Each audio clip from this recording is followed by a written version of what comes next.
नमस्कार दोस्तों, मेरा नाम सुरेश है और आज का जो टॉपिक है वो बहुत ही शानदार ज़बरदस्त है। और कल से मैं घर पे आया हुआ था तो मैं लगातार टीवी को देख रहा था और टीवी के हर एक न्यूज़ चैनल में एक ही चीज़, बड़ी खबर, इस वक्त की बड़ी खबर की ओर रुख करने जा रहे हैं। और इस तरीके से सुन सुन के आप भी कल से तंग आ गए होंगे। और आप सबको विदित है कि कल सुबह 10 बजे इसराइल ने ईरान पर अटैक करके ईरान का जो सुप्रीम लीडर है अली खमेनेई उसको मार दिया। और अभी जिस प्रकार के हालात है उस पर हम बाद में आएंगे, लेकिन मुझे ऐसा लगता है कि आप सब लोग युद्ध देख रहे होंगे, युद्ध चल रहा होगा, अटैक कर दिया, फिर ईरान ने जवाबी हमले किए हैं, बाकी और देशों ने भी जवाबी हमले किए हैं, यूएस भी इसके पीछे है, बड़ी सारी चीज़ें हैं जो उलझनों में इस चीज़ के बारे में। बट मैं आपको ना सबसे पहले इसकी हिस्ट्री में ले जाना चाहूँगा। मैं चाहता हूं कि जब से इनके बीच में ये राइवलरी स्टार्ट हुई थी तब से क्या इतिहास रहा है, मतलब कैसे कैसे ये आज युद्ध तक पहुंच गई ये चीज़ें। और मैं पर्सनली भी अगर आपको बताऊं तो मुझे आईआर के सब्जेक्ट में बहुत इंटरेस्ट रहता है। जब सर भी क्लास में पढ़ाते, शुरुआत में जब मैंने पढ़ा आईआर के बारे में तो मेरा धीरे धीरे बड़ा तगड़ा इंटरेस्ट जागा और मुझे जो है इसके बारे में और ज़्यादा नीचे गहराई में जाने में बड़ा मतलब मज़ा आता है, बहुत इंटरेस्ट आता है, किक टाइप मुझे मिलता है। तो मुझे लगा कि आपके साथ में भी ये चीज़ें शेयर करनी चाहिए। और इस आज के जो कल जो युद्ध स्टार्ट हुआ है इसके पीछे क्या मुख्य कारण रहे हैं, तो जितने भी गूगल, चैट जीपीटी, सबसे मैंने जो है ढूंढ ढूंढ के ये इसके ऊपर लिख लिया है और सीक्वेंस वाइज आपको मैं बताता हूँ। बस मेरा रिक्वेस्ट ये है कि आपको इस वीडियो को कंप्लीट लास्ट तक देखना है। ये थोड़ा सा बड़ा बन सकता है बट इससे आपको बहुत कुछ सीखने को मिलेगा, मज़ा आएगा मतलब देखने में। सबसे पहली बात यह कि इनके बीच में यूएस इजराइल वर्सेस ईरान, इनके बीच में 70 साल पुरानी दुश्मनी है। कैसे स्टार्टिंग हुई है, सबसे बड़ी बात कि इनकी दुश्मनी की शुरुआत कैसे हुई है। और ये जो इजराइल है ये ईरान को बड़ा ख़तरा मानता है, तो इसके पीछे क्या कारण है। और उसके बाद में जो सबसे बड़ी बात है कि क्या ये जो भी युद्ध चल रहा है ये क्या थर्ड वर्ल्ड वॉर में बदल जाएगा, तो इसके बारे में हम आगे देखेंगे। लेकिन सबसे पहले शुरुआत करते हैं कि 1953 ये एक शुरुआत है। इसमें क्या हुआ था कि ईरान के एक पीएम थे जिनका नाम था मोहम्मद मसादेक। इन्होंने ईरान के जो तेल है ना, तेल उद्योग जो है, आपको पता है कि ईरान में तेल की कुएं बहुत ज़्यादा है, ईरान के पास ऊर्जा बहुत अधिक है और वो बैठा बैठा पैसा कमाता है पूरे वर्ल्ड में चीज़ों को निर्यात करके। तो तेल का जो उद्योग था उसका राष्ट्रीयकरण कर दिया था। सबसे पहली बात पॉइंट यही है कि ईरान का पीएम है मोहम्मद मसादेक, उसने तेल के कुओं का, तेल के उद्योग का राष्ट्रीयकरण कर दिया था। उसके बाद में ये जो अमेरिका और ब्रिटेन जो है ये इस फैसले से बिल्कुल नाराज़ हो गए थे, वो सहमत नहीं थे। तो इसके बाद में क्या हुआ, इसके बाद में इन लोगों ने जो इनकी एजेंसियाँ है उसके माध्यम से, सीआईए और जितनी भी इनकी एजेंसियाँ है इनके माध्यम से क्या करा, इनके माध्यम से इन्होंने तख्ता पलट करवा दिया ईरान के अंदर। ईरान के अंदर जैसे ही तख्ता पलट हुआ तो उसके बाद में शाह मोहम्मद रजा पहलवी को फिर से मजबूत बना दिया गया था। फिर से जो है इन्होंने उसका समर्थक था, कोई यूएस और इजराइल इन लोगों का समर्थक रहा होगा, इनको जो है इन्होंने गद्दी पे बैठा दिया या फिर सुप्रीम लीडर बना दिया। उसके बाद में यहीं से ईरान के लोगों के मन में अमेरिका के खिलाफ गुस्सा पैदा होता है। सबसे पहला पॉइंट यही है।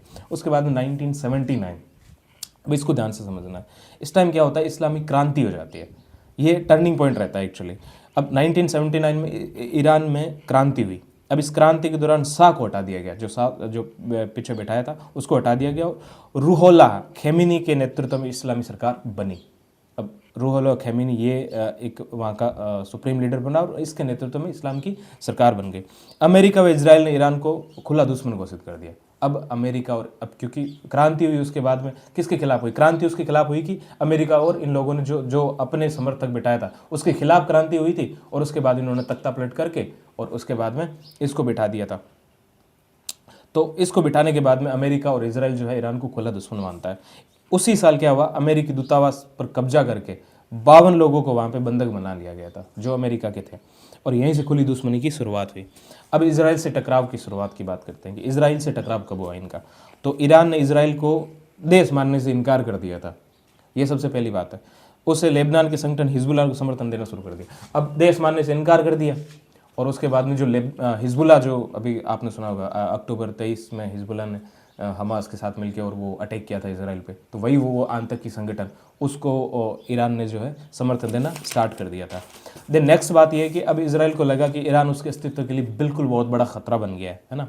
और उसके बाद में सन 2000 की बात आती है, न्यूक्लियर विवाद की बात आती है। अब ये ऑलरेडी इतना बड़ा पीछे से खतरा चल रहा है 20 सालों से, तो और उसके बाद में ये न्यूक्लियर बम बनाने की बात करता है ईरान। सन 2000 के बाद अमेरिका और इजराइल को शक हुआ कि ईरान गुप्त रूप से परमाणु हथियार बना रहा है। ईरान कहता है कि उसका प्रोग्राम जो है सिर्फ बिजली बनाने के लिए और दुनिया में शांति पैदा करने के लिए न्यूक्लियर बम बनाने का प्लान है, ठीक है। लेकिन ये यूएस और इजराइल नहीं मानते हैं इस चीज़ को। फिर 2015 में एक समझौता होता है, उस समझौते को बोलते हैं joint comprehensive plan of action, JCPA। ये एक समझौता होता है। लेकिन 2018 में क्या होता है कि यूएस उससे बाहर हो जाता है। ये समझौता इसलिए होता है कि भाई वो न्यूक्लियर हथियार तो नहीं, लेकिन बिजली के लिए न्यूक्लियर एनर्जी का उपयोग करेगा, इसलिए समझौता बनता है। बट 2018 में विश्वास नहीं होता अमेरिका को कि भाई ये जो है पीछे भी विश्वास करने के लायक कभी रहे नहीं है, तो उस वजह से 2018 में जो यूएस है वो इससे बाहर निकल जाता है और फिर से प्रतिबंध लगा दिया जाता है ईरान पे। उसके बाद 2020 में बड़ा झटका होता है।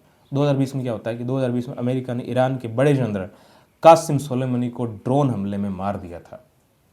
अब बड़े जनरल, बड़े कमांडर थे सेना के, तो इससे हालात और बिगड़ गए।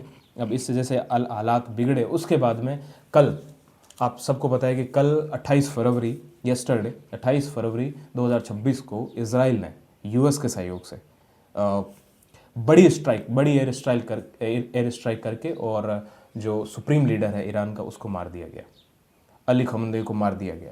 तो अब इसके बाद में ईरान ने जो है वापस हमला किया, तो वो 8-9 देशों पे हमला किया है, जैसे कि UAE है, ये कतर, बहरीन, सीरिया, कुवैत, इन सब देशों पे जो है इन्होंने देशों पे हमला नहीं किया है। इन देशों में यूएस के जो एम्बेसीज थी उन पे, जो यूएस के अड्डे थे, बहुत सारे हवाई पट्टियाँ, हवाई अड्डे भी बनाए गए थे, तो उन पे हमला किया है, यूएस के अड्डों पे हमला किया इन्होंने। देश से उनको कोई वो वैसा कुछ नहीं है, लेकिन यूएस के खिलाफ वो जो उनकी एम्बेसी थी उस पर हमला किया गया। उसके बाद में अभी जिस तरीके की न्यूज़ आ रही है कि अभी ये जो जैसे ही उनको मारा गया सुप्रीम लीडर को, तो मुस्लिम लोगों के अंदर बहुत बड़ा मतलब गुस्सा ये बाहर आ चुका है। और जितने भी देश हैं मुस्लिम कंट्रीज़, तो वहाँ के जो मुस्लिम है कुछ गुट निकल के और जितने भी यूएस के एम्बेसीज है उसमें पथराव कर रहे हैं, उनको जला दिया गया। पाकिस्तान की भी अभी मैं न्यूज़ देख रहा था। तो ये अब जो है बिल्कुल बहुत बड़े लेवल पे होने वाला है। और रही बात थर्ड वर्ल्ड वॉर की, तो थर्ड वर्ल्ड वॉर को इस तरीके से भी देखना थोड़ा सा जल्दबाजी होगी, क्योंकि अभी हालांकि सेकेंड वर्ल्ड वॉर हम देखते हैं तो वो भी एक राजकुमार की हत्या की वजह से शुरू हुई थी। आपको पता होगा कि अर्जेंटीना का कोई राजकुमार था, उसको मार दिया गया था, तो उसकी वजह से सेकेंड वर्ल्ड वॉर स्टार्ट हुआ था। तो इनकी भी अभी यहाँ पे मौत हुई है, तो कारण कुछ भी बन सकता है। बट थर्ड वर्ल्ड वॉर कहना अभी इसको बहुत जो है जल्दबाजी होगी, क्योंकि अभी यूएस इसके अंदर फ्रंट तौर पे नहीं लड़ रहा है, पीछे से सहयोग के तौर पे दूसरे देशों को, इसराइल को लड़ा रहा है और भी देशों को लड़ा रहा होगा, लेकिन फ्रंट तौर पे अभी यूएस इसमें शामिल नहीं है। तो अभी कहा नहीं जा सकता है। और आगे की जो भी अपडेट होगी मैं आपको देता रहूँगा। आप वीडियो को लाइक ज़रूर कर सकते हैं, सब्सक्राइब करो ना करो वो मेरा कोई उद्देश्य नहीं है ऐसा। मुझे बस जानकारी देने में मज़ा आता है, मुझे IR को पढ़ने में मज़ा आता है और शेयर करने में मज़ा आता है। Thank you so much.